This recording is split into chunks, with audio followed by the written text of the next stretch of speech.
2 সপ্তাহের যুদ্ধবিরতিতে রাজি যুক্তরাষ্ট্র ইরান। টোল দিয়েই হরমুজ প্রণালী দিয়ে চলবে জাহাজ। তেহরানে উল্লাস, স্বাগত জানিয়েছে জাতিসংঘ, বাংলাদেশ সহ বিভিন্ন দেশ।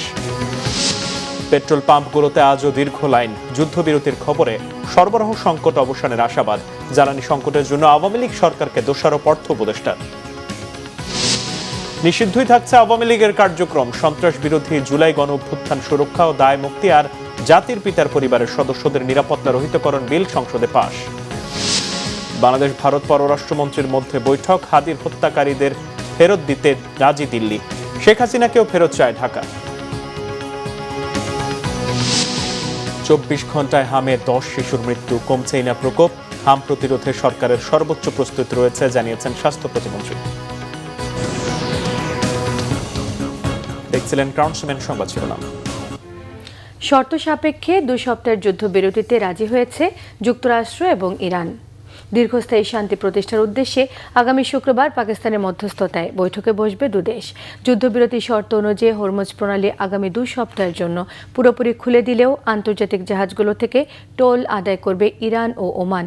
যুদ্ধবিরতির এই উদ্যোগকে স্বাগত জানিয়েছে জাতিসংঘ, ইইউ এবং বিশ্বের বিভিন্ন দেশ। এদিকে যুদ্ধবিরতিতে যুক্তরাষ্ট্রের জয় দাবির পাশাপাশি মধ্যস্থতার জন্য পাকিস্তানকে কৃতিত্ব দিয়েছেন ডোনাল্ড ট্রাম্প। অন্যদিকে রাজপথে নেমে উচ্ছ্বাস প্রকাশ করেছেন সাধারণ ইরানিরা। সঞ্জিদা ইসলাম তন্নির ডেস্ক রিপোর্ট। হরমুজ প্রণালী খুলে দিতে ইরানকে দেয়া সর্বশেষ আলটিমেটাম শেষ হওয়ার 1.5 ঘন্টা আগেই 2 সপ্তাহের যুদ্ধবিরতির ঘোষণা দেন মার্কিন প্রেসিডেন্ট ডোনাল্ড ট্রাম্প। শুধু তাই নয়, স্থায়ী সমঝোতা নিশ্চিত করতে আগামী 10 এপ্রিল ইরানের সাথে বৈঠকেরও ঘোষণা দিয়েছেন। সামাজিক মাধ্যমের এক পোস্টে ট্রাম্প জানান, হরমুজ প্রণালী পুরোপুরি খুলে দিতে রাজি হয়েছে ইরান। যুদ্ধবিরতির ঘোষণার পর 2 পক্ষই নিজেদের বিজয়ী বলে দাবি করেছে। এমন পরিস্থিতিতে প্রশ্ন উঠেছে, সামাজিক যুদ্ধবিরতি কি স্থায়ী শান্তিতে রূপ নেবে, নাকি কূটনীতির মারপ্যাচে আবারও শুরু হবে হামলা পাল্টা হামলা? ইরানের সাথে যুদ্ধবিরতির পুরো কৃতিত্বই পাকিস্তানকে দিয়েছেন মার্কিন প্রেসিডেন্ট ডোনাল্ড ট্রাম্প। পাক প্রধানমন্ত্রী শাহবাজ শরীফ ও সেনাপ্রধান ফিল্ড মার্শাল আসিম মুনিরের অনুরোধেই ইরানের ওপর বিধ্বংসী হামলা 2 সপ্তাহের জন্য স্থগিত করেছেন বলে জানিয়েছেন ট্রাম্প। পাকিস্তানের মাধ্যমেই যুক্তরাষ্ট্রের কাছে হরমুজ প্রণালী খুলে দেওয়ার সম্মতি সহ 10 দফার যুদ্ধবিরতি প্রস্তাব পাঠিয়েছে ইরান। বিভিন্ন দেশের জাহাজগুলো আগামী 2 সপ্তাহ হরমুজ প্রণালী দিয়ে নিরাপদে চলাচল করতে পারবে, তবে তার জন্য টোল দিতে হবে। ওমানের সাথে মিলে এই টোল আদায় করবে ইরান। আগামী 10 এপ্রিল ইরানের প্রস্তাবগুলো নিয়েই পাকিস্তানে আলোচনা হবে বলেও জানিয়েছেন ট্রাম্প। তবে ডোনাল্ড ট্রাম্পের 2 সপ্তাহের যুদ্ধবিরতির ঘোষণা বা প্রস্তাবিত শর্ত নিয়ে আলোচনার আশ্বাস কোনোটাই পুরোপুরি বিশ্বাস করে না বলে সাফ জানিয়েছে ইরান। যুক্তরাষ্ট্রের যুদ্ধবিরতির ঘোষণার পর ইরানি সেনাদের হামলা বন্ধের নির্দেশ দিয়েছেন দেশটির সর্বোচ্চ নেতা মোস্তফা খামেনি। এক বিবৃতিতে পররাষ্ট্রমন্ত্রী আব্বাস আরাকচি জানিয়েছেন, ইরানের ওপর হামলা বন্ধের পরিবর্তে হরমুজ প্রণালী খুলে দেওয়া হয়েছে। তবে বন্দুকের ট্রিগার থেকে এখনো হাত সরায়নি ইরান। যুক্তরাষ্ট্র যুদ্ধবিরতির শর্ত না মানলে আবারও প্রতিরক্ষামূলক হামলা শুরুর হুঁশিয়ারিও দিয়েছেন আরাকচি। তারপরও থামেনি ডোনাল্ড ট্রাম্পের বাগাড়ম্বর। সামাজিক মাধ্যমের আরেকটি পোস্টে তিনি বলেন, সব সামরিক লক্ষ্য অর্জনের মধ্য দিয়ে ইরান যুদ্ধে যুক্তরাষ্ট্রের বিজয় হয়েছে। দাবি করেন, ইরান আর টানতে পারছিল না, দেশটি যুদ্ধবিরতি চেয়েছে। এদিকে যুদ্ধে জয়ের দাবি করেছে ইরানের সুপ্রিম ন্যাশনাল সিকিউরিটি কাউন্সিলও। এক বিবৃতিতে তারা বলছে, আনুষ্ঠানিক আলোচনার আগেই 10 দফার প্রস্তাব মানতে বাধ্য হয়েছে যুক্তরাষ্ট্র। যুদ্ধবিরতিতে স্বস্তি ফিরেছে ইরানের সাধারণ মানুষের মধ্যে। রাস্তায় নেমে বিজয় উদযাপন করছে তারা। যদিও যুক্তরাষ্ট্র যুদ্ধবিরতি পুরোপুরি মেনে চলবে কিনা তা নিয়ে রয়ে গেছে সংশয়। ইরানিরা কখনো আপোষ করে না। সর্বোচ্চ নেতার কথাই আমাদের জন্য শেষ কথা। তিনি যুদ্ধবিরতি মেনে নিয়েছেন, আমরাও মেনে নিয়েছি। তার কথায় আমরা প্রাণ দিতেও প্রস্তুত। আমেরিকা যে কাগজের বাঘ তা পুরো বিশ্ব জেনে গেছে। সবাই বুঝতে পারছে তাদের কৃতিত্বগুলোর কোনো ভিত্তি নেই। সবাই শান্তি চাইলেও দুর্ভাগ্যের বিষয় হচ্ছে যুক্তরাষ্ট্রকে মোটেও বিশ্বাস করা যায় না। কথা দিয়ে কথা না রাখার অতীত তাদের আছে। সাময়িক এই যুদ্ধবিরতিতে যুক্তরাষ্ট্র ও তার মিত্র ইসরায়েল ইরানের পাশাপাশি লেবাননেও হামলা বন্ধ করবে বলে জানিয়েছিল মধ্যস্থতাকারী পাকিস্তান।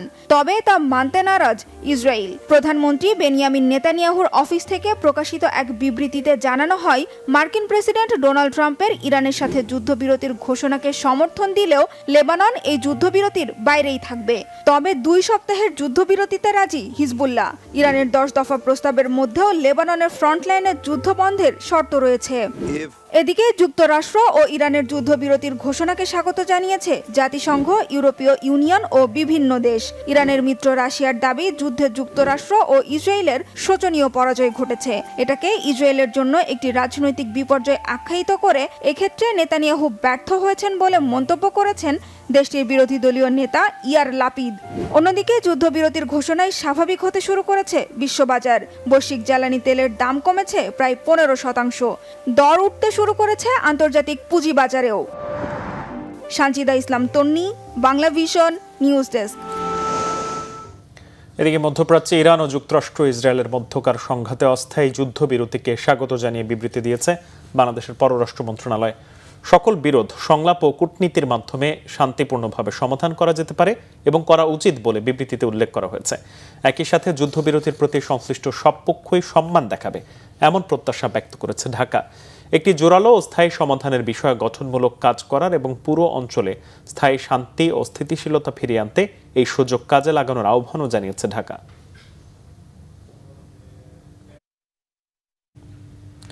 ইরান যুক্তরাষ্ট্র যুদ্ধবিরতির খবরে বিশ্ববাজারে কমেছে জ্বালানি তেলের দাম।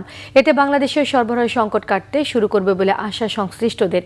তবে এখনও সীমিত পরিসরে জ্বালানি সরবরাহ করছে পাম্প এবং ফিলিং স্টেশনগুলো। আজও দীর্ঘ লাইনে দাঁড়িয়ে গ্রাহকদের তেল সংগ্রহ করতে দেখা গেছে। বিস্তারিত মামুন আবদুল্লাহর রিপোর্টে। ইরান ও যুক্তরাষ্ট্রের মধ্যে যুদ্ধবিরতির ঘোষণার পর বিশ্ব জ্বালানি বাজারে বড় ধরনের দরপতন হয়েছে। আন্তর্জাতিক গণমাধ্যমের খবর থেকে জানা যায়, মার্কিন অপরিশোধিত তেলের দাম কমেছে প্রায় 16%। ব্যারেল প্রতি বিক্রি হচ্ছে $94.59। তবে এখনও জ্বালানি তেলের জন্য হুতাশ কাটেনি মানুষের মধ্যে। বেশিরভাগ স্টেশন বন্ধ থাকলেও কিছু স্টেশনে সীমিত পরিসরে দেয়া হচ্ছে তেল।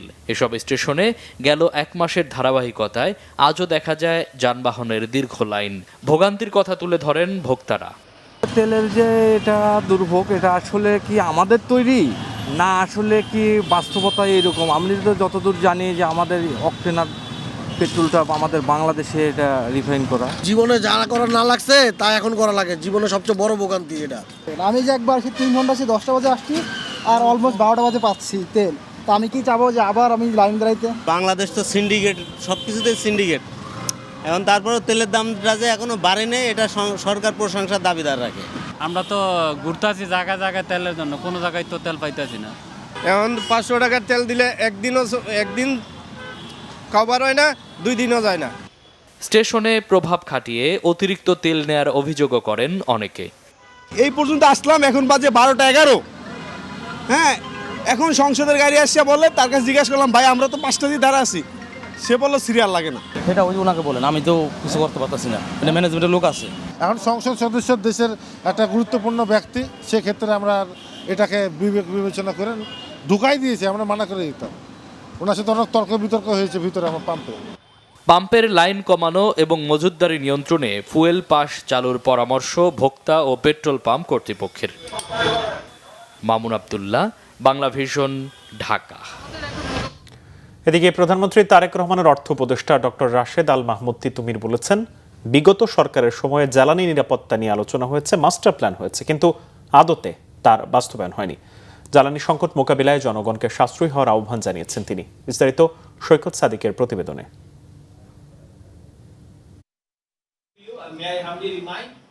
অপরিশোধিত তেলের 63% দেশে আসে মধ্যপ্রাচ্য থেকে, আবার এলএনজির 64% আমদানি হয় কাতার থেকে। ফলে ইরান, ইসরায়েল, আমেরিকা যুদ্ধের প্রভাবে বিশৃঙ্খলা দেখা দিয়েছে দেশের জ্বালানি তেলের সরবরাহে। রাজধানীতে অনুষ্ঠিত এক সেমিনারে এমন তথ্য তুলে ধরেন জ্বালানি বিশেষজ্ঞরা। We're doing hundreds of seminars on renewable energy. Why it's not happening in Bangladesh? I don't think anybody has come up with a comprehensive answer to our renewable energy problem. It's just not happening. Of course, the government was, they had taxes, high taxes, a lot of things which really need to be removed, and they have to be zero. তথ্য অনুযায়ী বর্তমান যুদ্ধ পরিস্থিতিতে জাপানের 254 দিনের জ্বালানি তেলের মজুদ আছে, দক্ষিণ কোরিয়ায় 208 দিন, চীনে 200 দিন, ভারতে 74 দিন, থাইল্যান্ডে 61 দিন এবং পাকিস্তানে 11 দিনের জ্বালানি তেলের মজুদ রয়েছে। কিন্তু বাংলাদেশে দিনের হিসেবে নয়, কি পরিমাণ জ্বালানি তেলের মজুদ রয়েছে তার হিসাব দিলেন প্রধানমন্ত্রীর অর্থ উপদেষ্টা ডক্টর রাশেদ আল মাহমুদ তিতুমির। ডিজেলের ক্ষেত্রে আমরা লক্ষ্য করছি যে 1,66,000 টনের এর মতো আছে এবং আমরা আশা করছি যে 1,38,000 টন চলে আসবে। আমরা যদি অকটেনের কথা খেয়াল করি তাহলে 10,500 টন আছে, 71,000 টনের এর আসার পথে। আমরা যদি পেট্রোলের কথা খেয়াল করি তাহলে দেখব যে 16,000 টন আমাদের আছে এবং 36,000 টন আসার পথে। আসলে তো আমার প্রতিদিন লাগে কি 1100 থেকে 1200 টন। আমরা দেখি আপনি যদি 7 দিনের এর হিসেব করেন, সেটা যদি 2 দিনে নিয়ে যায় তাহলে কি হবে সেটা আমরা লক্ষ্য করছি। প্রধানমন্ত্রীর অর্থ উপদেষ্টা আরো বলেন, বাংলাদেশকে ঋণের গহ্বরে রেখে গেছে বিগত সরকার। জ্বালানি সংকটের জন্য দায় চাপান আওয়ামী লীগ সরকারের উপর তিনি। আমরা উত্তরাধিকার সূত্রে কোনো জ্বালানি নিরাপত্তা পাই, বরং হচ্ছে যা ছিল তার চেয়ে কমেছে। আমাদের জনগণ 60,000 কোটি টাকা ভর্তুকি দিচ্ছে জ্বালানি, বিদ্যুৎ এবং জ্বালানি ক্ষেত্রে। তো এইখানে কোনো বেঞ্চমার্ক নেই এবং সেই মজুদ কোথায়? তার মতে জ্বালানি তেলের দাম সমন্বয় করার বিষয়ে সতর্ক রয়েছে সরকার। সৈকত সাদিক, বাংলা ভিশন, ঢাকা। প্রধানমন্ত্রী তারেক রহমান বলেছেন, ব্যক্তি নয়, পরিবারের উন্নয়নই সরকারের মূল লক্ষ্য। তার সরকার শিক্ষাকে জাতির শ্রেষ্ঠ বিনিয়োগ বিবেচনায় নিয়ে অন্তর্ভুক্তিমূলক শিক্ষা ব্যবস্থা গড়ে তুলতে চায় বলে জানিয়েছেন সংসদ নেতা। সংসদের সকালের অধিবেশনে সন্ত্রাস বিরোধী সংশোধন বিল পাশ হয়েছে। রিপোর্ট করছেন জিয়াউল হক সবুজ। মাননীয় সদস্যবৃন্দ, স্পিকার হাফিজ উদ্দিনের সভাপতিত্বে বুধবার শুরু হয় সংসদের প্রথম বেলার অধিবেশন। নির্ধারিত প্রশ্নোত্তর পর্বে সংসদে লিখিত প্রশ্নের উত্তর দেন প্রধানমন্ত্রী তারেক রহমান। নোয়াখালী 1 আসনের এমপি AM মাহবুব উদ্দিনের প্রশ্নের জবাবে সংসদ নেতা জানান, বিএনপি সরকারের মূল দর্শন হল সব পরিবারের উন্নয়ন করা। সন্ত্রাস বিরোধী আইন 2009-এর অধিকতর সংশোধন করবে। এরপর সংসদে স্বরাষ্ট্রমন্ত্রী সালাউদ্দিন আহমদ অন্তর্বর্তী সরকারের সময় জারি করা সন্ত্রাস বিরোধী সংশোধন অধ্যাদেশ বিল পাশের আহ্বান জানালে তা কণ্ঠভোটে পাশ হয়। সন্ত্রাস বিরোধী সংশোধন বিল 2026 মহান জাতীয় সংসদে উত্থাপিত আকারে পাশ করা হোক। যারা এই প্রস্তাবের পক্ষে আছেন তারা হ্যাঁ বলুন, যারা এই প্রস্তাবের বিপক্ষে আছেন তারা না বলুন। আমার মনে হয় হ্যাঁ জয়যুক্ত হয়েছে, হ্যাঁ জয়যুক্ত হয়েছে, হ্যাঁ জয়যুক্ত হয়েছে। অতএব সংসদে উত্থাপিত আকারে সন্ত্রাস বিরোধী সংশোধন বিল 2026 সর্বসম্মতিক্রমে পাশ হলো। বিলটি পাশ হওয়ায় দেশে নিষিদ্ধই থাকছে আওয়ামী লীগের কার্যক্রম। এর আগে জরুরি জনগুরুত্বপূর্ণ বিষয়ে হামের প্রকোপ নিয়ে সংসদে টিকার মজুদ জানতে চান স্বতন্ত্র এমপি রুমিন ফারহানা। সম্প্রতি ইউনিসেফ এবং WHO সতর্ক করেছে, বিশ্বজুড়ে হামের সংক্রমণ 79% বৃদ্ধি পেয়েছে। বাংলাদেশেও তার ঢেউ এসছে, বিশেষ করে ঢাকা এবং তার পার্শ্ববর্তী এলাকা এবং ঘনবসতিপূর্ণ শহরের বস্তিগুলো, যেখানে একটা ঘরে অনেক বেশি সংখ্যক লোক থাকে এবং একটা ঘরের সঙ্গে আরেকটা ঘরের কোনো দূরত্বই নাই। সেই জায়গাগুলো এখন হামের হটস্পটে পরিণত হয়েছে। We have been able to collect the necessary vaccines from UNICEF by this time, and so we are expediting the vaccination program all over the country from 20th of this month. মাননীয় সংসদ সদস্য, জাতিকে যদি আমরা খুব ভয় দেখিয়ে ফেলি তাহলে কিন্তু জাতি রোগাগ্রস্ত হয়ে যায়। রোগীর পাশে পজিটিভ কথা বলতে হবে। হাম কিন্তু আমারও ছোটবেলা হয়েছে, নিশ্চয়ই আপনারও হয়েছে। অল বেবির হাম হয়, কিন্তু আমরা কিন্তু সব মরে যাই না। আমাদের কিন্তু এখন লংজিভিটি আরো বৃদ্ধি পেয়েছে ইনশাল্লাহ। মাননীয় স্পিকার, আমাদের মন্ত্রী মহোদয় অত্যন্ত সেনসিটিভ হয়ে গেলেন। উনি লক্ষ্য করলেন না যে আমি সংসদে সবার মধ্যে সীমাবদ্ধ না থেকে কথাটি উত্থাপন করিনি। আমি তো ওনার প্রতিটা কথার জবাব দিয়েছি ওনাকে ইজ্জত করার স্বার্থে। আই হ্যাভ নট অ্যাভয়েডেড হার। এখানে সেনসিটিভ কি হলো দেওয়া সঠিক হয় নাই বা জবাব দেওয়া উচিত হয় নাই। যাক, উনি যেমন বুঝছেন তেমনই বলছেন আই এম নট সেন্সিটিভ। এখন এখানে সেন্সিটিভ আর কোনো জায়গা না, এটা অন্য জায়গায়, এটা এখানে না। সংসদের পয়েন্ট অফ অর্ডারে দাঁড়িয়ে স্বরাষ্ট্রমন্ত্রীর অন্য আসনে বসা নিয়ে স্পিকারের দৃষ্টি আকর্ষণ করেন বিরোধী দলীয় সংসদ সদস্য অধ্যাপক মুজিবুর রহমান। বিগত 2 দিন ধরে ওনাকে আমি দেখছি যে ওনার আসন যেখানে ছিল সেখান থেকে উনি সর্বোচ্চ আসনের পাশে চলে গেছেন। জানি না মাননীয় প্রধানমন্ত্রী ওনাকে সেই সুযোগ দিয়েছেন বা তাকে কোনো বিশেষ ছাড় দিয়েছেন কিনা। যদি না থাকে তাহলে মাননীয় স্পিকার এই সংসদের রুলস অফ প্রসিডিউর যা আছে এগুলোকে সঠিকভাবে বাস্তবায়ন করার জন্য আপনার দৃষ্টি আকর্ষণ করছি। বিষয়টি স্পিকার আমলে না নিলেও বিল পাশের সময় নিজ অবস্থানে ফিরে যাওয়ার কথা জানান স্বরাষ্ট্রমন্ত্রী। আমি জায়গায় ফেরত আসছি মাননীয় স্পিকার। জিয়াউল হক সবুজ, বাংলা ভিশন, ঢাকা। জুলাই গণ অভ্যুত্থান সুরক্ষা ও দায় নির্ধারণ বিল এবং জাতির পিতার পরিবারের সদস্যদের নিরাপত্তা রহিতকরণ বিল পাশ হয়েছে জাতীয় সংসদে। অন্যদিকে শিক্ষামন্ত্রী আনম এহসানুল হক মিলন জানিয়েছেন, দেশের এমপিওভুক্ত স্কুল কলেজে শিক্ষকের শূন্য পদ রয়েছে 60,295টি। এছাড়া কুমিল্লা 4 আসনের সংসদ সদস্য ও জাতীয় নাগরিক পার্টির সদস্য হাসনাত আব্দুল্লাহ বলেছেন, বিসিবি এখন আর বাংলাদেশ ক্রিকেট বোর্ড নেই, এটা এখন বাপের দোয়া ক্রিকেট বোর্ডে পরিণত হয়েছে। মহিবুল্লাহ মহিবের রিপোর্টে বিস্তারিত। জুলাই গণ অভ্যুত্থান 2024 সালের জুলাই আগস্টের ছাত্র জনতার আন্দোলনে অংশগ্রহণকারীদের আইনি সুরক্ষা ও দায়মুক্তি দিতে জাতীয় সংসদে জুলাই গণঅভ্যুত্থান সুরক্ষা ও দায় নির্ধারণ আইন 2026 পাশ হয়েছে। স্বরাষ্ট্রমন্ত্রী সালাউদ্দিন আহমেদ বিলটি উত্থাপন করলে কণ্ঠভোটে তা পাশ হয়। জুলাই গণ অভ্যুত্থানে অংশগ্রহণকারীদের সুরক্ষা ও দায় নির্ধারণের লক্ষ্যে আনিত বিলটি জুলাই গণ অভ্যুত্থান সুরক্ষা ও দায় নির্ধারণ বিল 2026 এই মহান জাতীয় সংসদে উত্থাপিত আকারে পাশ করা হোক। সংসদের সামনে প্রশ্ন হচ্ছে, সংসদে উত্থাপিত আকারে জুলাই গণ অভ্যুত্থান সুরক্ষা ও দায় নির্ধারণ বিল 2026 পাশ করা হোক। যারা এই প্রস্তাবের পক্ষে আছেন তারা হ্যাঁ বলুন, যারা এই প্রস্তাবের বিপক্ষে আছেন তারা না বলুন। আমার মনে হয় হ্যাঁ জয়যুক্ত হয়েছে, হ্যাঁ জয়যুক্ত হয়েছে, হ্যাঁ জয়যুক্ত হয়েছে। অতএব সংসদে উত্থাপিত আকারে জুলাই গণ অভ্যুত্থান সুরক্ষা ও দায় নির্ধারণ বিল 2026 পাশ হলো। একই দিনে জাতির পিতার পরিবারের সদস্যদের নিরাপত্তা রহিতকরণ বিল পাশ হয়েছে। জাতির পিতার পরিবার সদস্যগণের নিরাপত্তা আইন। এনসিপির সংসদ সদস্য হাসনাত আব্দুল্লাহর প্রশ্নের জবাবে শিক্ষামন্ত্রী আনমা এহসানুল হক মিলন জানান, শূন্য পদসমূহে দ্রুত পূরণে সরকার বিভিন্ন কার্যক্রম গ্রহণ করেছে। বেসরকারি শিক্ষা প্রতিষ্ঠানের শিক্ষক কর্মচারীদের চাকরি জাতীয়করণ একটি দীর্ঘমেয়াদী এবং নীতি নির্ধারণী বিষয়। এ ধরনের সিদ্ধান্ত কেবল শিক্ষা মন্ত্রণালয়ের একক এখতিয়ারভুক্ত নয় বলেও জানান তিনি। ক্রিকেট বোর্ড পুনর্গঠনের কড়া সমালোচনা করেন কুমিল্লা 4 আসনের সংসদ সদস্য হাসনাত আব্দুল্লাহ। তার সমালোচনার জবাবও দেন স্বরাষ্ট্রমন্ত্রী সালাউদ্দিন আহমেদ।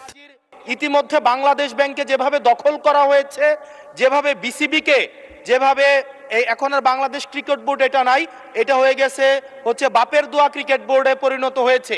যেভাবে দখল করা হয়েছে বাপের দোয়া ক্রিকেট বোর্ড, এবং আমি যখন এই জায়গায় কথা বলছি ঠিক এই মুহূর্তে 28 জন বিচারককে মাননীয় স্পিকার তাদেরকে শোকজ দেওয়া হয়েছে।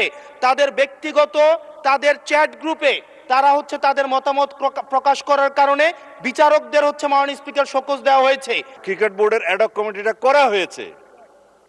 আমরা এখানে কোনো বাপের দোয়া মায়ের দোয়া করি নাই। এখন এতদিন পর্যন্ত শুনতাম মায়ের দোয়া পরিবহন আছে, আজকে মাননীয় সদস্যের কল্যাণে দেখলাম বাপের দোয়া কমিটিও আছে। যাই হোক, মানবাধিকার কমিশন নিয়ে উনি কথা বলেছেন, এটা বলতে হয়, জাতির কাছে কিন্তু ভুল রিপোর্ট যাচ্ছে মাননীয় স্পিকার। মানবাধিকার কমিশন মাননীয় স্পিকার, গুম কমিশন এবং আইসিটি অ্যাক্ট 3টার মধ্যে ওভারল্যাপিং আছে।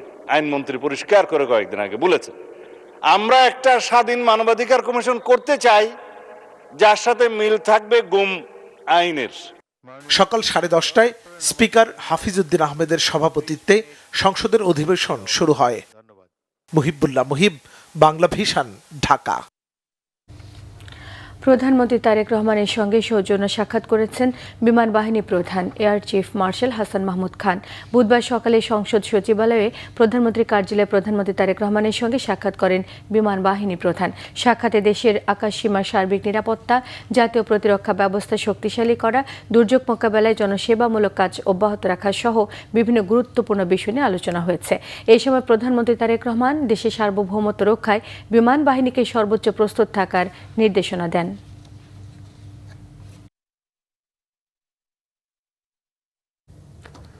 দেশজুড়ে হামের প্রকোপ কমছেই না। শুধু রাজধানীর শিশু হাসপাতালেই হামে গত ১৯ দিনে মারা গেছে ৬ শিশু।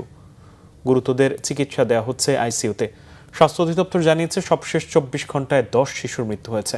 এ নিয়ে হামে মোট মৃত্যু দাঁড়ালো ১৩৮। স্বাস্থ্য প্রতিমন্ত্রী ডক্টর এম এ মুহিত জানিয়েছেন হাম প্রতিরোধে সরকারের সর্বোচ্চ প্রস্তুতি রয়েছে। রিপোর্ট সৈয়দ আব্দুল মুহিতের। লাইফ সাপোর্টে দেওয়ার পরে আর একদিন ছিল আমার বাচ্চা পরে মারা গেছে। গতকালকে আমি আমার বাচ্চারে দাফন করাতে আবার চলে আসছি রাত্রে। আমার আরেকটা বাচ্চা এখানে, ওরও আইসিইউতে নিছে। ওর একটা ইঞ্জেকশন লাগবে, বলছে ৬০-৭০ হাজার টাকা লাগবে একটা ইঞ্জেকশন দিতে। ৬ মাস বয়সী যমজ কন্যা শিশুদের নিয়ে এভাবেই নিজের অসহায়ত্বের বর্ণনা করছিলেন গাজীপুরের গার্মেন্টস কর্মী জাকির। সুখের ঘরে এখন শুধুই বেদনা, বাবার কান্নায় ভারী হয়ে ওঠে পুরো হাসপাতালের পরিবেশ। সবাই আমার বাচ্চা লাগে দোয়া করবেন। আমার একটা বাচ্চা মারা গেছে, আরেকটা বাচ্চা আমার আল্লাহ আমার ফিরায়। রুহির মতো আরেকটি শিশু শ্বাসকষ্ট নিয়ে ঢাকা শিশু হাসপাতালে ভর্তির পর বাবা মা জানতে পারেন সন্তান হামে আক্রান্ত। সন্তানের অসুস্থতায় উদ্বেগ বাড়ছে স্বজনদের। নিউমোনিয়া হয়েছে, এর জন্য নিয়ে এসে ভর্তি করছি। ওই দিন রাত্রেই আবার হাম উঠছে। আজকে 2 দিন ধরে হসপিটালে, আইসিইউতে প্রয়োজন হচ্ছে না ওর। এই জ্বর উঠতেছে, কমতেছে। হাম আক্রান্তদের জন্য আলাদা ওয়ার্ড চালুর পর গত ১৯ দিনে ২২৪ রোগীর চিকিৎসা দিয়েছে রাজধানী শিশু হাসপাতাল। হাম আক্রান্তদের সংখ্যা বাড়ছেই বলে জানালেন হাসপাতালের পরিচালক। তবে শুধু সর্দি কাশি হলে হাম ভেবে হাসপাতালে ভিড় না করার পরামর্শ তার। রোগী যারা আসছেন তারা তো মূলত হলো শ্বাসকষ্ট নিয়ে আসে যারা, তারা আমাদের ভর্তি করি, বাকি রোগী তো ভর্তি করি না। এখানে আইসিইউ বেড নাই, কিন্তু তারপরও যে বাচ্চারা এই মুহূর্তে লাইফ সাপোর্ট লাগবে তখন তো আমি আইসিইউতে ঢুকাবই। এরকম পর্যায়ে চলে গেলে সেই পর্যায়ে আসলে খুবটা যাচ্ছে না। আমরা আগেই তো যে অক্সিজেন দিচ্ছি, বাবল সিপ্যাপ দিচ্ছি। এদিকে স্বাস্থ্য প্রতিমন্ত্রী ডক্টর এম এ মুহিত বলছেন হামের চিকিৎসায় পর্যাপ্ত পদক্ষেপ নেওয়া হয়েছে। টিকাদান কর্মসূচি চলছে, এইটার পরপরই আমরা আর সপ্তাহখানেক পরেই 5টি সিটি কর্পোরেশনে, ঢাকার 2টি সিটি কর্পোরেশন, চট্টগ্রাম, বরিশাল, এগুলোতে আমরা এই ক্যাম্পেইনটা চালাবো। টিকাদান কর্মসূচি হবে এবং ওটা হতেই তার 1 সপ্তাহ পরেই আমাদের নিয়মিত যে টিকাদান কর্মসূচি সেটাও আবার পুরো দেশব্যাপী শুরু হয়ে যাবে। হাম যেহেতু অত্যন্ত ইনফেকশাস একটা ডিজিজ, এই যাদের হচ্ছে তারা হাসপাতালে আসলে যেন একটা আইসোলেশন ওয়ার্ডে থাকতে পারে, আমরা সেই এলাকাগুলোতে সমস্ত হাসপাতালে ইতিমধ্যেই আইসোলেশন ওয়ার্ডের ব্যবস্থা করেছি। তো এই পদক্ষেপগুলো নেওয়া হয়েছে। পাশাপাশি ভিটামিন এ ক্যাপসুল আরও বাড়তিভাবে চিকিৎসার সঙ্গে দেওয়া হচ্ছে। অভিভাবকদের আতঙ্কিত না হয়ে সতর্ক থাকার পরামর্শ স্বাস্থ্য প্রতিমন্ত্রীর। সৈয়দ আব্দুল মুহিত, বাংলা ভিশন, ঢাকা। প্রায় 2 ঘন্টা পর ঢাকা মেডিকেলের জরুরি বিভাগে পুনরায় সেবা প্রদান শুরু হয়েছে। চিকিৎসকদের সঙ্গে ঢাকা বিশ্ববিদ্যালয়ের শিক্ষার্থীদের হাতাহাতির পর বন্ধ ছিল জরুরি বিভাগে সেবা প্রদান। এদিকে রাতেই বৈঠকে মেডিকেল কর্তৃপক্ষের সঙ্গে বৈঠক করে ঢাবি প্রক্টোরিয়াল টিমের প্রতিনিধিরা। বিকেলে ঢাবি শিক্ষার্থীরা ঢাকা মেডিকেলে চিকিৎসা নিতে গেলে ওষুধ দেওয়া নিয়ে চিকিৎসকদের সঙ্গে কথা কাটাকাটি শুরু হয়। পরে চিকিৎসক এবং শিক্ষার্থীদের মধ্যে হাতাহাতির ঘটনা ঘটে। ঘটনার পর পুরো মেডিকেল এলাকা জুড়ে উত্তেজনা ছড়িয়ে পড়ে। পরে জরুরি বিভাগে সেবা বন্ধ করে দেয় ঢাকা মেডিকেলের চিকিৎসকরা। হাতাহাতির ঘটনায় এক পক্ষ অন্য পক্ষকে দোষারোপ করছে। এ সময় দোয়াধ্বনি দিতে থাকে দুপক্ষই। পরিস্থিতি স্বাভাবিক রাখতে অতিরিক্ত আইন শৃঙ্খলা বাহিনী মোতায়েন করা হয়। শহীদ ওসমান হাদির হত্যাকারীকে ফেরত দিতে রাজি হয়েছে ভারত। বাংলাদেশের পক্ষ থেকে মৃত্যুদণ্ডপ্রাপ্ত আসামি সাবেক প্রধানমন্ত্রী শেখ হাসিনাকেও ফেরত চাওয়া হয়েছে। দুপুরে দিল্লির হায়দ্রাবাদ হাউসে বাংলাদেশের পররাষ্ট্রমন্ত্রী ডক্টর খলিলুর রহমান ও তার প্রতিনিধি দলের সঙ্গে ভারতের পররাষ্ট্রমন্ত্রী এস জয়শঙ্করের বৈঠকে এসব বিষয়ে আলোচনা হয়। বিস্তারিত আসমা আক্তার নুপুরের রিপোর্টে। 2025 সালের 12 ডিসেম্বর রাজধানীর পল্টনে গুলি করে হত্যা করা হয় ইনকিলাব মঞ্চের সাবেক মুখপাত্র শরীফ ওসমান বিন হাদিকে। আলোচিত এই হত্যাকাণ্ডের পর দেশ জুড়ে ব্যাপক বিক্ষোভ ও উত্তেজনা ছড়িয়ে পড়ে। দ্রুত বিচার নিশ্চিতে হত্যাকারীদের গ্রেফতার ও দেশে ফিরিয়ে আনার দাবি জোরালো হয়। ঘটনার প্রায় 3 মাস পর 8 মার্চ ভারতের পশ্চিমবঙ্গের বনগাঁও সীমান্ত এলাকা থেকে মামলার প্রধান আসামি ফয়সাল করিম মাসুদ ও আলমগীর হোসেনকে গ্রেফতার করে দেশটির পুলিশ। এ তথ্য প্রকাশের পর থেকেই প্রত্যাবর্তন চুক্তি অনুযায়ী তাদের বাংলাদেশে ফেরত আনার কূটনৈতিক তৎপরতা নতুন গতি পায়। এমন প্রেক্ষাপটে বাংলাদেশের নতুন সরকারের দায়িত্ব গ্রহণের পর প্রথমবারের মতো দিল্লি সফর করলেন পররাষ্ট্রমন্ত্রী ডক্টর খলিলুর রহমান। দিল্লিতে ভারতের পররাষ্ট্রমন্ত্রী এস জয়শঙ্করের সঙ্গে বৈঠকে হাদি হত্যা মামলার অগ্রগতি এবং গ্রেফতারকৃত আসামিদের দ্রুত প্রত্যাবর্তনের বিষয়টি গুরুত্ব পায়। বৈঠকে বাংলাদেশের পক্ষ থেকে প্রত্যাবর্তন চুক্তি অনুযায়ী আইনি প্রক্রিয়া দ্রুত সম্পন্ন করার আহ্বান জানানো হয়। বৈঠক শেষে বাংলাদেশের পররাষ্ট্র মন্ত্রণালয়ের পক্ষ থেকে জানানো হয়, উভয় দেশই এই বিষয়ে ইতিবাচক মনোভাব দেখিয়েছে এবং আইনি কাঠামোর মধ্যেই পরবর্তী পদক্ষেপ নেওয়া হবে। এদিকে একই বৈঠকে আলোচনায় আসে মৃত্যুদণ্ডপ্রাপ্ত পলাতক সাবেক প্রধানমন্ত্রী শেখ হাসিনা ও সাবেক স্বরাষ্ট্রমন্ত্রী আসাদুজ্জামান কামালকে ফেরত পাঠানোর প্রসঙ্গ। বাংলাদেশের পক্ষ থেকে আনুষ্ঠানিকভাবে এ দাবি পুনর্ব্যক্ত করা হয়। বৈঠকের পর ভারতের পররাষ্ট্রমন্ত্রী সামাজিক যোগাযোগ মাধ্যম এক্সে এক পোস্টে বাংলাদেশ ভারত সম্পর্কে গুরুত্বপূর্ণ আখ্যা দিয়ে পারস্পরিক সহযোগিতা জোরদারের প্রত্যাশা ব্যক্ত করেন। বৃহস্পতিবার দিল্লি থেকে একই ফ্লাইটে মরিশাস যাবেন ডক্টর খলিলুর রহমান ও এস জয়শঙ্কর। আসমা আক্তার নূপুর, বাংলা ভিশন, ঢাকা। দেখতে অবিকল স্টিলের কলম, তবে এতে কোনো কালি নেই, বরং ভেতরে রয়েছে গুলি। একটি মোচড় দিয়ে বাটনে চাপ দিলে বেরিয়ে আসে প্রাণঘাতী .22 ক্যালিবারের বুলেট। সাধারণ মানুষের চোখে এটি কেবলই একটি কলম, কিন্তু অপরাধীদের হাতে এটি ভয়ঙ্কর এক অস্ত্র। সম্প্রতি যুবদলের এক সদস্যের গুলিবিদ্ধ হওয়ার ঘটনায় ব্যবহার করা হয় কলম আকৃতির এই বিশেষ পিস্তল। রিপোর্ট করছেন ফজলে রাব্বি। ঘটনা গেল 3 এপ্রিল বিকালের। রাজধানীর সায়েন্স ল্যাব এলাকার একটি বেসরকারি হাসপাতালে প্রবেশ করতে দেখা যায় কয়েকজন মোটরসাইকেল আরোহীকে। অন্য আরেকটি সিসিটিভি ফুটেজে দেখা যায় বাইকে থাকা গুরুতর আহত যুবদল নেতা রাসেল আহমেদকে হাসপাতালে ভর্তি করা হচ্ছে। ওই দিনই নয়াবাজারের একটি বাসায় ডেকে নিয়ে সাইমন ও তার সহযোগীরা তাকে গুলি করে বলে অভিযোগ রাসেলের। ঠেকায় গুলি করছে সাইমন, লায়ন্স ক্লাবের কবির ভাইয়ের একটা লোক ছিল, কালু নাম, কলমের মতো একটা নিপ ছিল, বাইর করে ঠেকায় গুলি করছে। এ ঘটনায় অভিযুক্ত সাইমন ও তার সহযোগী সোহেল ওরফে কাল্লুকে কেরানীগঞ্জে অভিযান চালিয়ে গ্রেপ্তার করে ঢাকা মহানগর গোয়েন্দা পুলিশ। পরে অস্ত্র উদ্ধারে নামে গোয়েন্দা পুলিশ, মেলে হুবহু কলমের মতো দেখতে পেনগান। একটি পেনের কয়েকটি টুকরো জোড়া লাগালেই তৈরি হয় পেনটি। সাধারণ অপরাধীরা যে অস্ত্রগুলো ব্যবহার করে এটি তার চেয়ে ভিন্ন বলে জানান ডিএমপির যুগ্ম কমিশনার মোহাম্মদ নাসিরুল ইসলাম।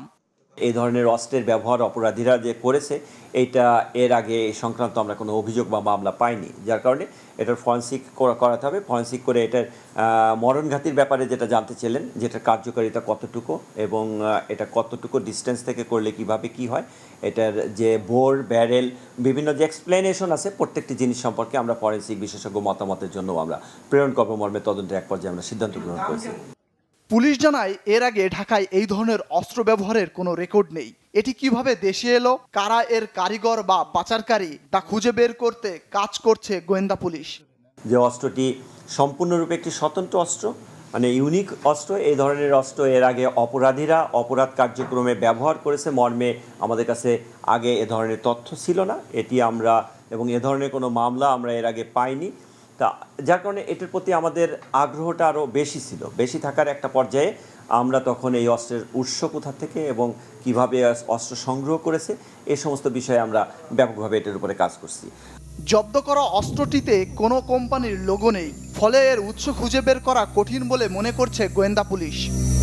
ফজলে রাব্বি, বাংলা ভিশন, ঢাকা। পরিবেশ ও জলবায়ু সংকট মোকাবেলায় তরুণ প্রজন্মকে যুক্ত করার আহ্বান জানিয়েছেন তথ্য ও সম্প্রচার মন্ত্রী জহিরুদ্দিন স্বপন। রাজধানীর সিডাপ মিলনায়তনে দুদিনব্যাপী সবুজ জ্বালানি অলিম্পিয়াড 2026-এর উদ্বোধনী অনুষ্ঠানে তিনি সব আহ্বান জানান। তিনি বলেন, পরিবেশ সমস্যা এমন একটি বৈশ্বিক চ্যালেঞ্জ যা অনেক সময় মানুষ সমস্যায় আক্রান্ত হবার আগে পুরোপুরি উপলব্ধি করতে পারে না। ফলে এ বিষয়ে সচেতনতা সৃষ্টি এবং প্রজন্মান্তরে তা ছড়িয়ে দেওয়া এখন সময়ের দাবি। তিনি বলেন, পরিবেশগত সংকট অন্যান্য স্বল্পমেয়াদী উন্নয়ন সমস্যার মতো নয়, এর প্রভাব দীর্ঘমেয়াদী এবং সুদূর প্রসারী। এক্ষেত্রে মানুষের সচেতনতা এবং আচরণগত পরিবর্তন অত্যন্ত গুরুত্বপূর্ণ। টেকসই জীবনধারা, দায়িত্বশীল নগরায়ন, প্রকৃতির সঙ্গে সামঞ্জস্যপূর্ণ উন্নয়ন নিশ্চিত করতে তরুণদের মধ্যে প্রয়োগযোগ্য জ্ঞান গড়ে তোলার উপর জোর দেন তথ্য ও সম্প্রচার মন্ত্রী। পরিবেশ ও বন্যপ্রাণী রক্ষায় ভারতের উদ্যোগে গঠিত ইন্টারন্যাশনাল বিগ ক্যাট অ্যালায়েন্সে যোগ দিতে বাংলাদেশকে আনুষ্ঠানিক আমন্ত্রণ জানিয়েছেন ঢাকায় নিযুক্ত ভারতীয় হাই কমিশনার প্রণয় ভার্মা। বুধবার সচিবালয়ে পরিবেশ, বন ও জলবায়ু পরিবর্তন মন্ত্রীর সঙ্গে বৈঠক শেষে সাংবাদিকদের কথা জানান তিনি। ভারতীয় হাই কমিশনার বলেন, পরিবেশ রক্ষা এবং নবায়নযোগ্য জ্বালানি খাতে সক্ষমতা বৃদ্ধিতে বাংলাদেশের সাথে ঘনিষ্ঠভাবে কাজ করতে আগ্রহী ভারত। এ সময় পরিবেশ ও বনমন্ত্রী আব্দুল আওয়াল মিন্টু বলেন, নেপাল থেকে জলবিদ্যুৎ আমদানি করতে ভারতের সড়ক পথ ব্যবহার নিয়ে আলোচনা হয়েছে। এছাড়া কার্বন ট্রেডিং নিয়ে ভারতের সঙ্গে অভিজ্ঞতা বিনিময় করতে চায় বাংলাদেশ। জাতীয় স্বার্থে সকলকে ঐক্যবদ্ধ থাকার আহ্বান জানিয়েছেন মুক্তিযুদ্ধ বিষয়ক মন্ত্রণালয়ের প্রতিমন্ত্রী ইশরাক হোসেন। বলেছেন, ধনী, দরিদ্র, ধর্ম, বর্ণ এবং জাতি নির্বিশেষে এই দেশ সকলের। প্রতিমন্ত্রী ইশরাক হোসেন জানান, রাষ্ট্রের দায়িত্ব সবার সমান অধিকার নিশ্চিত করা। অতীতের ভুলভ্রান্তি শুধরে এই অঞ্চলকে একটি নিরাপদ এবং দূষণমুক্ত বাসযোগ্য জনপদ হিসেবে গড়ে তুলতে কাজ করে যেতে হবে। বুধবার রাজধানীর সাদেক হোসেন খোকা মাঠে সরকারি শহীদ সোহরাওয়ার্দী কলেজের বার্ষিক ক্রীড়া প্রতিযোগিতা 2026-এর সমাপনী এবং পুরস্কার বিতরণী অনুষ্ঠানে তিনি এসব কথা বলেন।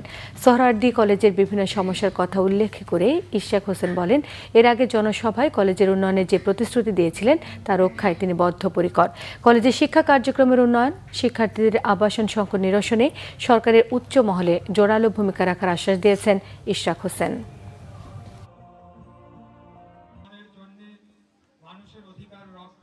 এই শিক্ষা প্রতিষ্ঠানের উন্নয়ন, সেটা কারিকুলার সাইড থেকে হোক অথবা শিক্ষার্থীদের যে বাসস্থানের একটা সমস্যা রয়েছে, সেই বিষয়ে ইতিপূর্বেও আমি আমার একটা জনসভায় আমি প্রতিশ্রুতি দিয়েছিলাম।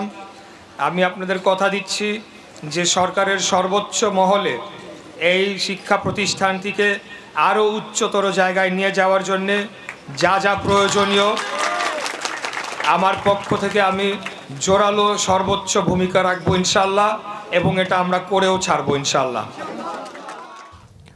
গণভোটের রায় না মানলে দেশ সংকটে পড়বে বলে মন্তব্য করেছেন সুজন সম্পাদক বদিউল আলম মজুমদার। এদিকে জুলাই সনদ বাস্তবায়ন না হওয়ায় দেশ আরও পিছিয়ে যাচ্ছে বলে মন্তব্য করেছেন এনসিপির মুখপাত্র আসিফ মাহমুদ সজীব ভূঁইয়া। মেজবা রহমানের রিপোর্ট। জাতীয় নাগরিক পার্টির উদ্যোগে জাতীয় প্রেস ক্লাবে আয়োজিত এই গোলটেবিল বৈঠকে অংশ নেন রাজনৈতিক দল ও নাগরিক সমাজের প্রতিনিধি এবং রাজনৈতিক বিশ্লেষকেরা। অধ্যাদেশ বাতিল ও গণভোট অস্বীকারের রাজনীতি সংশোধনী ও বৈধতার মূল্য শীর্ষক এই আলোচনায় বক্তারা বলেন, ভোটাধিকার নিশ্চিত করতে প্রয়োজন কার্যকর রাজনৈতিক সংস্কার। জুলাই জাতীয় সনদ এবং তার থেকে যে তার একটা অংশ নিয়ে যে গণভোট হলো, যেটা করেছে কথা হওয়ার কথা এবং যেটা অক্ষরে অক্ষরে বাস্তবায়ন করার কথা বলা হয়েছে, যেভাবে বাস্তবায়ন করার কথা বলা হয়েছে, সেটা নিয়ে গড়িমসি করা হচ্ছে এবং কতগুলো খোঁড়া যুক্তি দিচ্ছে। দুই পক্ষের মুক্তির পথ একটাই, সেটা হলো গণভোট। এই যে গণভোট আসছে, সেই গণভোটের মাধ্যমে আপনারা জুলাই সনদে বাস্তবায়ন করেন এবং বাস্তবায়ন করে যদি আপনারা সংস্কার পরিষদ বানান এবং ঢোকেন, তাহলে আপনাদের মুক্তি। বর্তমান রাজনৈতিক পরিস্থিতিতে যে কোনো সংকট উত্তরণের জন্য সংলাপ ও সমঝোতার উপর তারা গুরুত্ব আরোপ করেন। জুলাই সনদ এবং গণভোটের রায় বাস্তবায়নের মধ্য দিয়ে আমরা আরও একটা ধাপ অতিক্রম করতে পারতাম জাতি হিসেবে, সেখান থেকে আমরা এখন উল্টা পথে হাঁটা শুরু করেছি এবং যেটা শেখ হাসিনার ভাষায় অ্যাবসলিউট পাওয়ার আমরা তিনি চান শুনেছিলাম, সেটাই এখন বর্তমান সরকারের মধ্যে আমরা দেখতে পাচ্ছি। গণভোটের রায় বাস্তবায়নের দাবিতে মহানগর বা বিভাগীয় পর্যায়ে বিক্ষোভ মিছিলের পরদিন আমরা আবার জেলা পর্যায়গুলোতে বাংলাদেশের 64 জেলাতেই আমরা দলগতভাবে এবং 11 দলীয় ঐক্যের পক্ষ থেকে আমরা বিক্ষোভ মিছিল এবং সমাবেশ করছি। পরে 11 দলীয় জোটের কর্মসূচির সঙ্গে এনসিপির একাত্মতার কথা জানান দলটির উত্তরাঞ্চলের মুখ্য সংগঠক সারজিস আলম। লিফলেট তৈরি করেছি এবং আগামীকালকে থেকে আমরা এই গণসংযোগ শুরু করছি। Misbah Rahman, Bangla vision, Dhaka. 282 sub registrar বদলি করে শত কোটি টাকা দুর্নীতি এবং অবৈধ সম্পদের অভিযোগে অন্তর্বর্তী সরকারের উপদেষ্টা আসিফ নজরুলের বিরুদ্ধে অনুসন্ধান চেয়ে দুর্নীতি দমন কমিশন দুদকে আবেদন করেছেন সুপ্রিম কোর্টের আইনজীবী ব্যারিস্টার সরওয়ার হোসেন। দুদক চেয়ারম্যান এবং কমিশনারদের বরাবর এই আবেদন করেন তিনি। অন্তর্বর্তীকালীন সরকারের সময় উপদেষ্টার দায়িত্ব পালনের সময় নিয়ম বহির্ভূতভাবে এই দুর্নীতি করেছেন বলে অভিযোগ তার। ব্যারিস্টার সরওয়ার হোসেন তার আবেদনে বলেন, একটি দৈনিক পত্রিকায় খবর প্রকাশিত হয় যে অন্তর্বর্তী সরকারের আমলের 8 মাস আইন মন্ত্রণালয়ে শুধু সাব রেজিস্ট্রার বদলিতে ঘুষ লেনদেন হয়েছে শত কোটি টাকা। উপদেষ্টা PS মাসুমের মাধ্যমে এই সকল ঘুষ লেনদেন হয়েছে বলে অভিযোগ তার। তৎকালীন আইন উপদেষ্টা আসিফ নজরুলের আমলে সাব রেজিস্ট্রার বদলির ক্ষেত্রে কোনো ধরনের নীতিমালা মানা হয়নি এমন অভিযোগও করেছেন আবেদনকারীর এই আইনজীবী। আগামী 2 বছরে সাভারের 2টি ইউনিয়নের 1000 মানুষকে বিনামূল্যে চোখের ছানি সহ চিকিৎসা সেবা দেবে প্রফেসর মতিন আই কেয়ার সিস্টেমের কার্তাসিন চক্ষু হাসপাতাল। এর আওতায় অপারেশন 5000 শিশুকে চশমা দেওয়ার পাশাপাশি ওষুধ বিতরণ করা হবে। বুধবার রাজধানীতে আনুষ্ঠানিকভাবে সমন্বিত চক্ষু সেবার এই কার্যক্রম উদ্বোধন করেন স্বাস্থ্য প্রতিমন্ত্রী doctor M A Mohit. Corporate সামাজিক দায়বদ্ধতার অংশ হিসেবে কানাডিয়ান অ্যাপারেল প্রতিষ্ঠান গিল্ডেন সাইট সেভার্সকে এই সহায়তা দিচ্ছে। সাভারের পাথালিমা ও ধামসোনা ইউনিয়নে থাকা গিল্ডেনের 2টি গার্মেন্টসের 10,000 কর্মীর পাশাপাশি দলিত হরিজন মাধ্যমিক স্কুল ও মাদ্রাসার শিক্ষার্থীরা এই সুবিধা পাবে। প্রতিমন্ত্রী জানান, শুধু ব্যবস্থাপনার অভাবে স্বাস্থ্য খাতের বরাদ্দের 70% বাস্তবায়ন হয় না। সাধারণ একটি চশমার জন্য মানুষ চোখে দেখতে পায় না, এটা দুঃখজনক বলেও মনে করেন তিনি।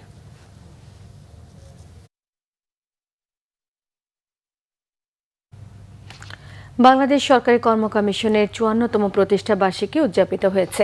এই উপলক্ষে দিনব্যাপী নানা কর্মসূচির আয়োজন করা হয়। প্রতিষ্ঠা বার্ষিকী উপলক্ষে আয়োজিত আলোচনা সভায় প্রধান অতিথি ছিলেন প্রধানমন্ত্রী জনপ্রশাসন বিষয়ক উপদেষ্টা ইসমাইল জবিউল্লাহ।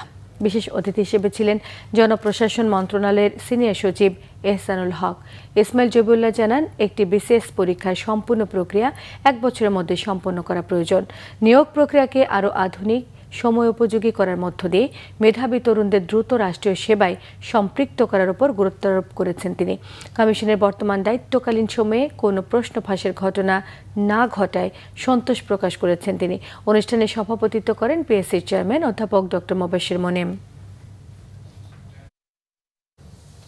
ঢাকায় নিযুক্ত মালয়েশিয়ার হাই কমিশনার মোহাম্মদ সুহাদা ওথমান জানিয়েছেন, মেডিকেল ট্যুরিজম সহ চলতি বছরে বাংলাদেশ থেকে 3 লাখের বেশি পর্যটককে আকর্ষণের টার্গেট করেছে মালয়েশিয়া। সেই লক্ষ্যে ভিসা সুবিধা আরও সহজ করা হচ্ছে। সন্ধ্যায় রাজধানীর একটি হোটেলে ট্যুরিজম মালয়েশিয়ার উদ্যোগে এক নেটওয়ার্কিং ডিনারে এই তথ্য জানান তিনি। হাই কমিশনার জানান, গত বছর 2,81,000 বাংলাদেশি মালয়েশিয়া ভ্রমণ করেছেন। 82% বেশি প্রবৃদ্ধি মালয়েশিয়ার বাজারে শক্তিশালী চাহিদা ও পুনরুদ্ধারের প্রতিফলন। MHTCর সিইও সূর্যকান্তি সোফিয়া বাংলাদেশিদের ভ্রমণে ভিসা প্রাপ্তি সহজ করার পাশাপাশি প্রয়োজনীয় সহায়তার আশ্বাস দেন। আন্তর্জাতিক প্রচার বিভাগের উপপরিচালক সলেউদ্দিন জানান, মেডিকেল ট্যুরিজমের ক্ষেত্রে মালয়েশিয়া এখন বেশ সাশ্রয়ী। দেশটিতে গড়ে ওঠা আন্তর্জাতিক মানের হাসপাতালগুলোতে দুরারোগ্য ব্যাধির উন্নত চিকিৎসা মিলছে বলেও জানান আয়োজকরা।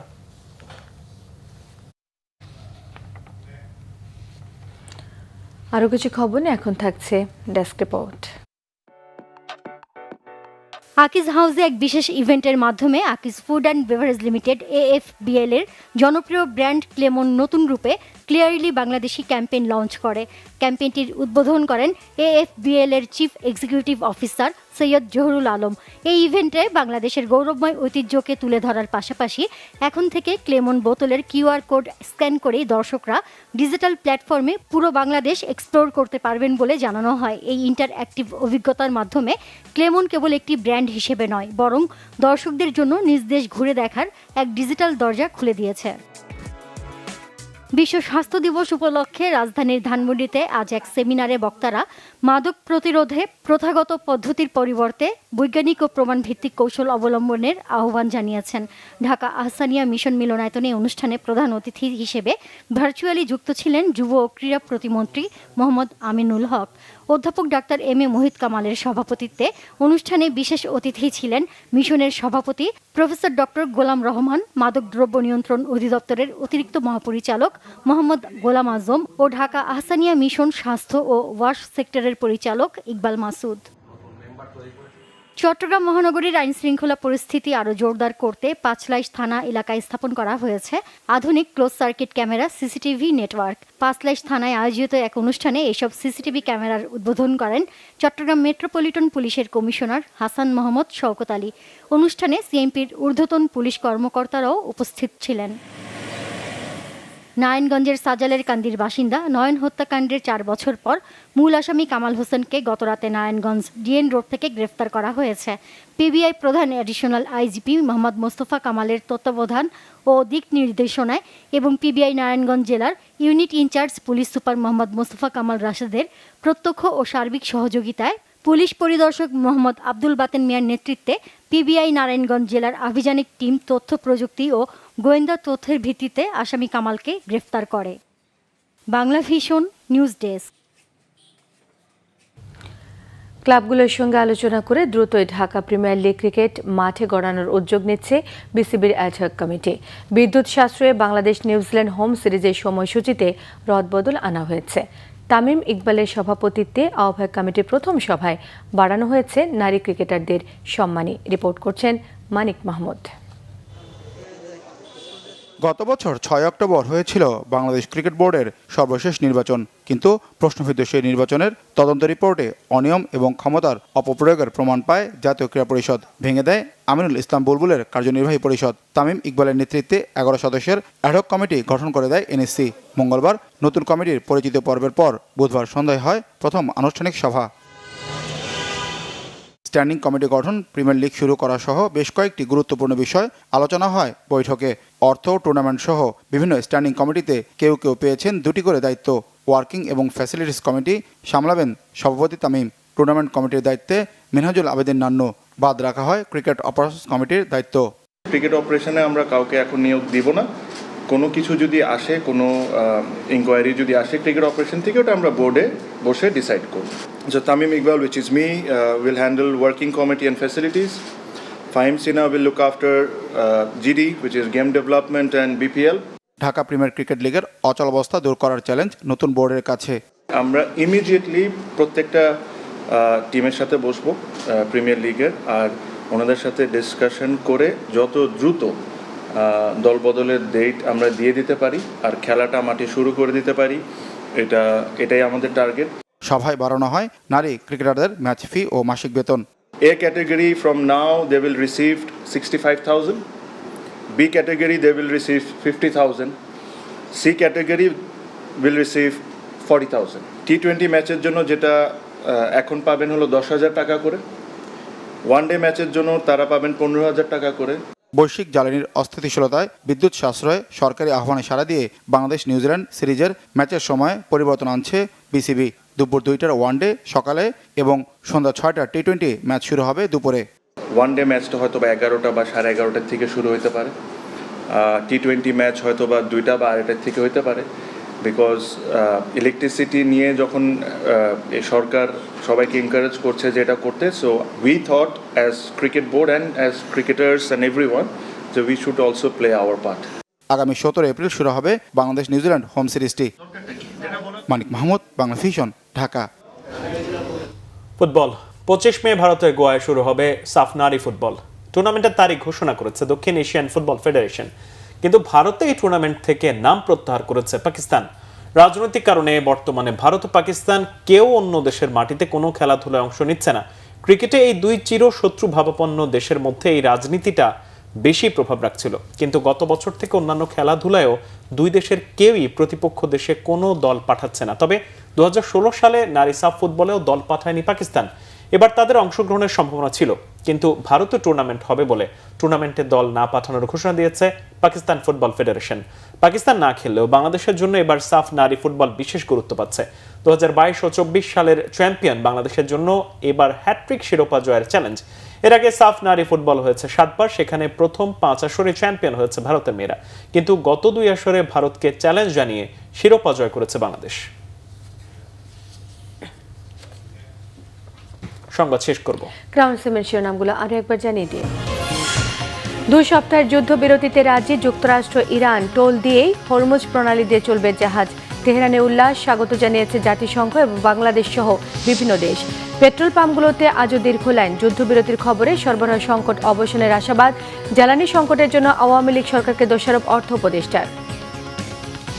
নিষিদ্ধ হয়ে থাকছে আওয়ামী লীগের কার্যক্রম। সন্ত্রাস বিরোধী, জুলাই গণ অভ্যুত্থান সুরক্ষা, দায় মুক্তি আর জাতির পিতার পরিবারের সদস্যদের নিরাপত্তা রহিতকরণ বিল সংসদে পাস।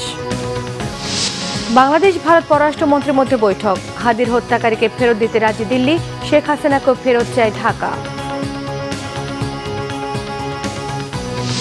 24 ঘন্টায় হামে 10 শিশুর মৃত্যু, কমছে না প্রকোপ। হাম প্রতিরোধে সরকারের সর্বোচ্চ প্রস্তুতি রয়েছে জানিয়েছেন স্বাস্থ্য প্রতিমন্ত্রী। এই ছিল এখনকার মতো। পরের সংবাদ রাত 1টায় দেখার আমন্ত্রণ রইল। এতক্ষণ সাথে থাকায় সবাইকে ধন্যবাদ। শুভরাত্রি।